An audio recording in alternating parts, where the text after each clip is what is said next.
Hola hermanos, ¿cómo están? Espero que estén llevando de la mejor manera posible esta cuarentena. El día de hoy quería compartir con todos ustedes algunas cosas en las que estuve pensando en estos últimos días. Me crucé mirando una serie en Netflix con una pregunta, digamos, a nivel terrenal muy lógica que hizo en su momento un pensador, un filósofo, para poner en duda la existencia de Dios, en particularmente el carácter de todo poderío que tiene Dios. Eh, Ese pensador hizo una pregunta muy capciosa, una pregunta eh, muy lógica, que haría dudar a muchos.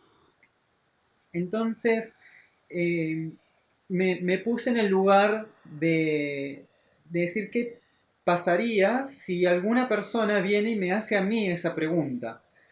¿Cómo le respondería yo para, por medio de una filosofía o por medio de una razón, de un razonamiento lógico, poder justificar la existencia y el todopoderío de Dios?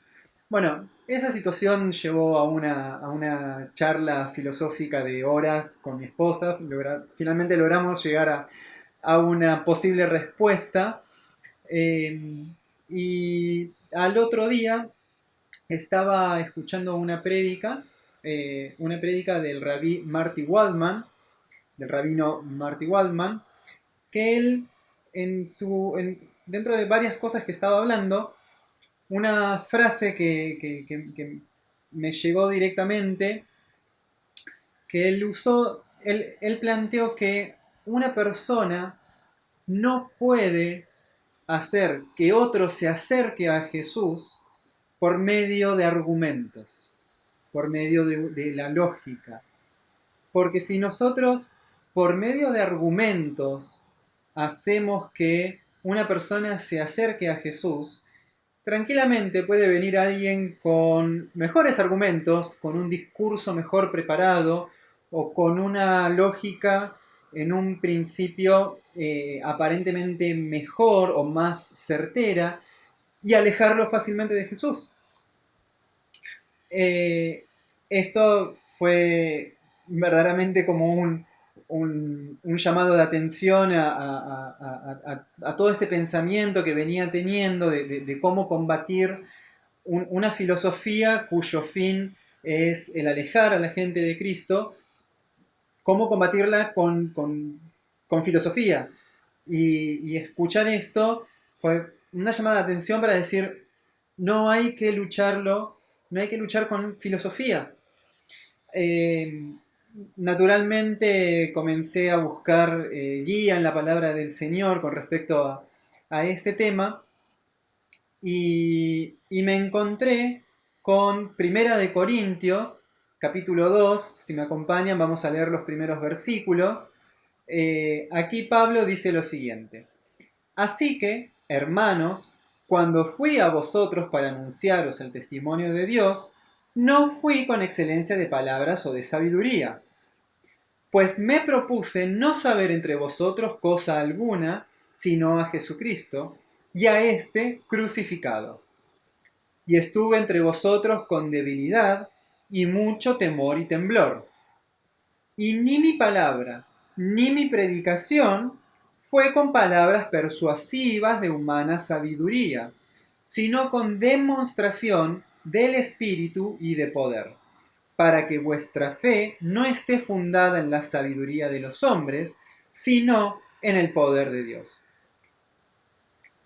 Fue como una respuesta muy contundente a este planteo inicial que yo me hice de cómo respondo o qué hago en el caso de que alguien me venga con una filosofía fuerte, con una lógica eh, coherente, bien fundamentada en sí misma, para contradecir o para desacreditar el poderío de Dios. Eh, en estos versículos, lo primero que dice Pablo es que él no se acercó a los corintios con excelencia de palabra o con sabiduría. Eh, lo que entiendo yo de esto es que Pablo no habló con ellos con palabras difíciles, con desafíos lógicos, con filosofías para hacer que las personas se replanteen su existencia, ni nada de eso. Él simplemente fue a anunciar el testimonio de Dios. Él fue a contar quién es Dios, quién es Jesús, qué hizo por nosotros y cuál fue el impacto que tuvo sobre su vida. Y nada más. Luego continúa diciendo, me propuse no saber entre vosotros cosa alguna, sino de Jesucristo. En otras palabras, a mí siempre me gusta imaginarme los diálogos en tiempos actuales. Es como que en mi cabeza me los imagino actuados en un momento contemporáneo, ¿no? Y yo cuando leo estas cosas es como que pienso que Pablo hoy en día les diría, mira, la verdad no quiero saber de nada. No nos sentemos a discutir si quién es mejor, si River o Boca.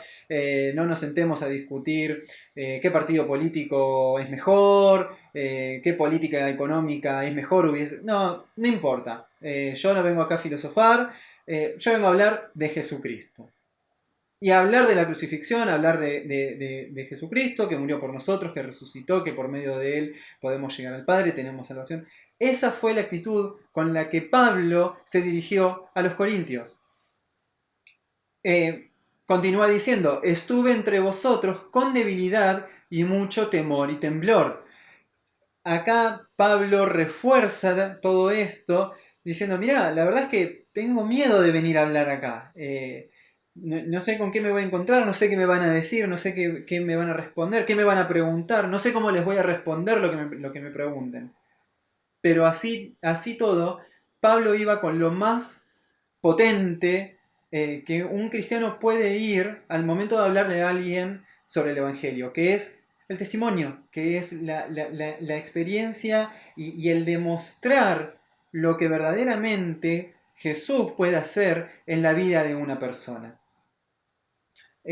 Luego en el versículo 4 que dice, ni mi palabra ni mi predicación fueron con palabras persuasivas de humana sabiduría, sino con demostración del Espíritu y poder. Otra vez, se refuerza esta idea. Él no fue con un discurso lindo, con palabras dulces o con palabras que sabía que iban a captar la atención o el interés de las personas. No fue a hablar de filosofía, no fue a debatir ningún tipo de ideología. Él simplemente fue a demostrar el poder del Espíritu Santo. Continúa diciendo el versículo 5, para que vuestra fe no esté fundada en la sabiduría de los hombres, sino en el poder de Dios.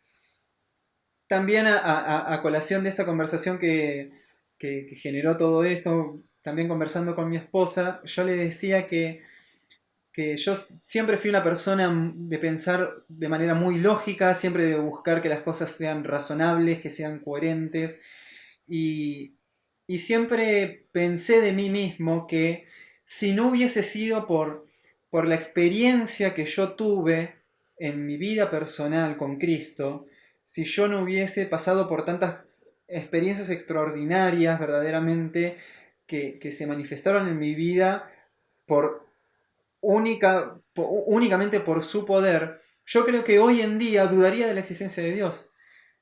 Yo miro muchos postulados y suenan tan lógicos, suenan tan convincentes, y yo soy una persona que suele llevarse por esas cosas, que creo que hoy en día, de no haber sido por el poder del Espíritu Santo en mi vida y en la vida de las personas que gracias a Dios tuve cerca, yo verdaderamente creo que hoy en día dudaría mucho de la existencia de Dios. Y hoy puedo decir que mi fe no está fundada en lo lógico, porque Dios escapa a nuestra lógica. Dios escapa a la lógica clásica, escapa a la lógica humana, escapa a la lógica finita a la que nosotros podamos llegar. Y verdaderamente es tan cierto y lo veo tan manifestado en mi propia vida esto de que nuestra fe no tiene que estar fundada en la sabiduría de los hombres, sino que nuestra fe tiene que estar fundada en el poder de Jesucristo.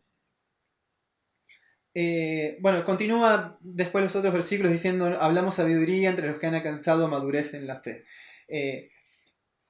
No, yo también pensando en eso pienso, no es malo filosofar, no es malo buscar una lógica para explicar lo que es Dios, porque Dios dentro de sí mismo es un Dios lógico y hay una lógica dentro de Él mismo, pero es una lógica que escapa a un entender general. Y hasta que una persona no tiene cierta madurez en el espíritu, cierta experiencia, cierta distancia recorrida en su caminar con Dios, es muy difícil entender este tipo de sabiduría, este tipo de lógica. Por eso quiero compartir esto con ustedes para que lo tengan en cuenta al momento de hablarle a otra persona sobre Dios, sobre el Espíritu Santo, sobre Jesucristo. Intentemos tener esto presente para no caer en dar explicaciones lógicas a la gente sobre quién fue Jesús, no perder el tiempo en debates sobre la existencia de Dios, sobre si Dios existe, por qué pasa esto, por qué pasa lo otro. No perdamos tiempo con esas cosas. Cuando vayamos a una persona a hablarle de Cristo, hablemosle de quién es Cristo en nuestra vida, de qué es lo que Cristo hizo por nosotros. Seamos nosotros esa manifestación de poder, que nuestra vida, que nuestro testimonio sea esa manifestación de poder que la gente necesita para conocer a Jesucristo. No ideas, no ideología, no religión, no filosofía, no lógica. Hablemos pura y exclusivamente de quién es Jesús. Hablemos de la persona de Cristo y de la consecuencia de la presencia de la persona de Cristo dentro de la vida del humano. Bueno, no me quiero extender más, creo que ya me estoy pasando un poco con el tiempo, así que espero que disfruten de escuchar esto, espero que tenga el mismo impacto esto en ustedes como lo tuvo en mí, y como siempre espero verlos pronto. Bendiciones.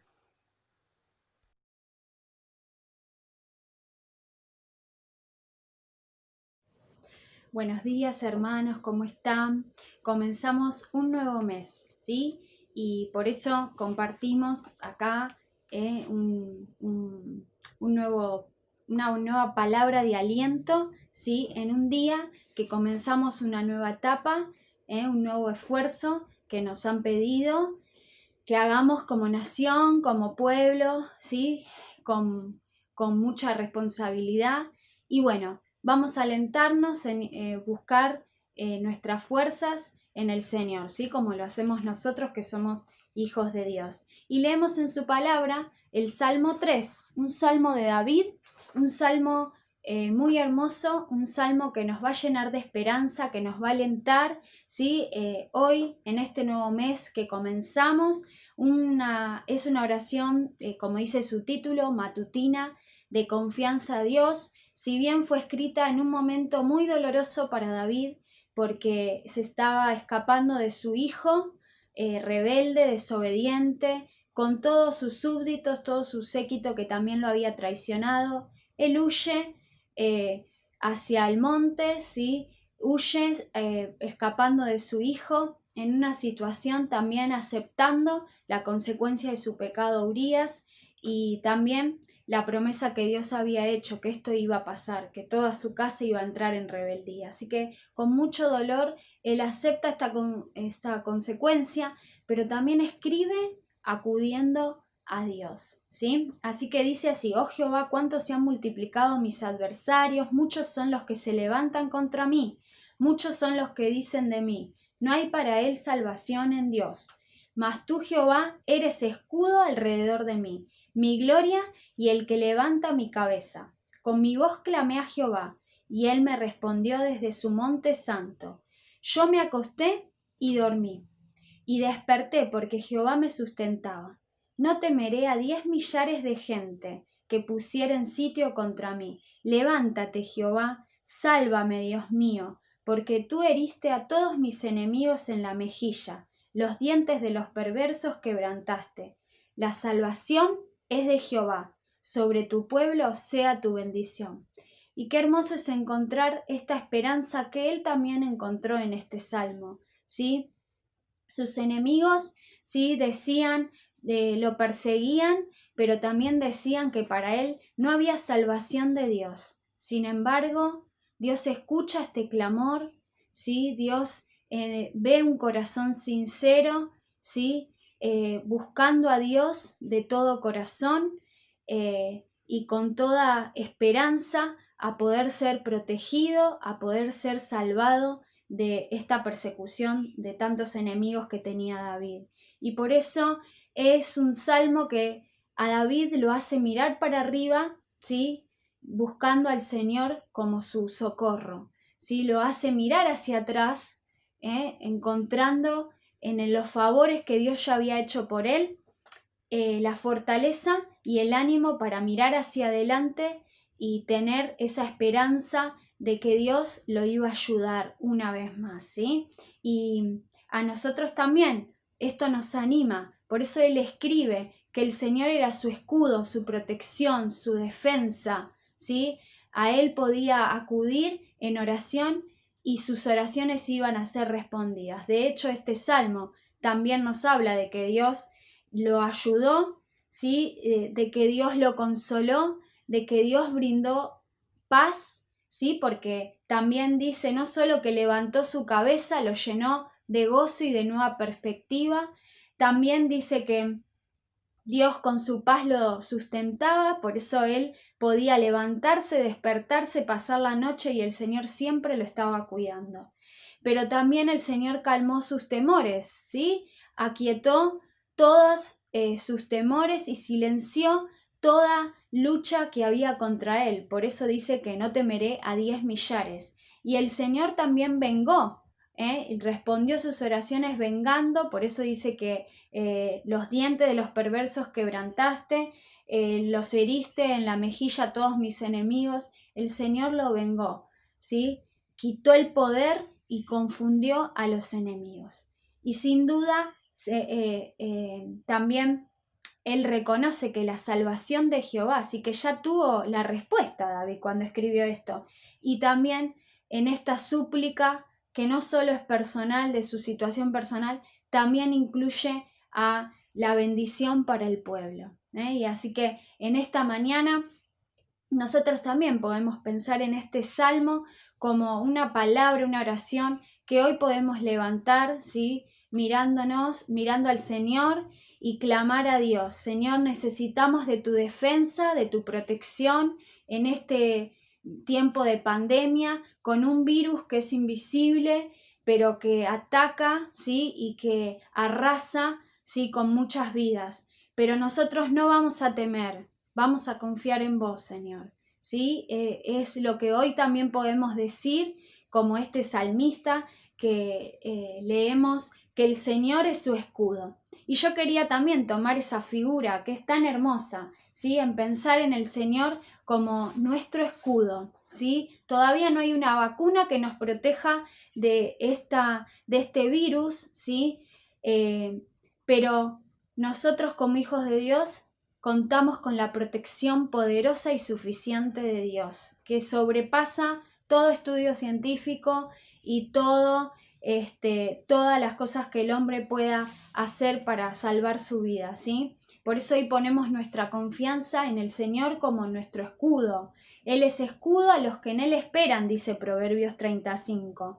Pero también hoy nos animamos, ¿sí?, a levantar el escudo de la fe, a equiparnos, ¿sí?, a buscar en el Señor nuestra fe, nuestra confianza, para poder apagar todos los dardos del maligno, porque si bien el virus ya es un enemigo, tenemos a Satanás que también nos llena de temores, pone pensamientos de inseguridad, de queja, de malestar, de duda, siembra temores, pero queremos aquietar todos esos pensamientos de malestar, levantando el escudo de la fe y mirar al Señor, ¿sí? Que en Él encontramos nuestra ayuda y nuestro sostén para continuar adelante. Por eso esta figura del escudo, el escudo protegía la parte del ejército a los que iban adelante. Pensé en ese escudo, ¿no? Que protegía desde la cabeza hasta los pies, la parte delantera, la parte del frente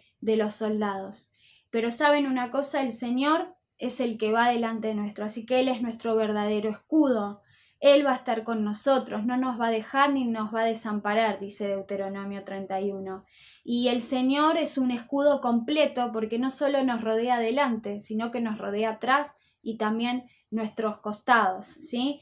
Porque dice: detrás y delante me rodeaste y sobre mí pusiste tu mano, dice Salmo 139, 5. Y yo pensaba en 3 funciones que tiene el escudo: de defensa, de resguardo y de salvaguardia. De defensa, ¿sí? Pensamos en la protección, ¿sí? Un escudo protege.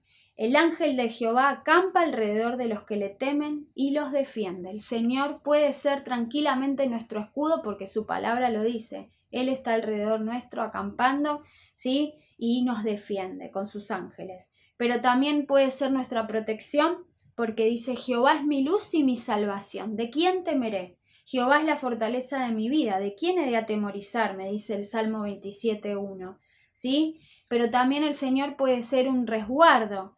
Cuando pensamos en resguardo podemos pensar en un refugio, que seguramente David estaba sintiendo esto y estaba refugiado literalmente, y así muchos soldados, ¿no? Hoy nosotros nos refugiamos en nuestras casas, pero más allá de estar cuidados bajo un techo, estamos refugiados en el Señor, que también puede ser nuestro abrigo. Eso es un resguardo.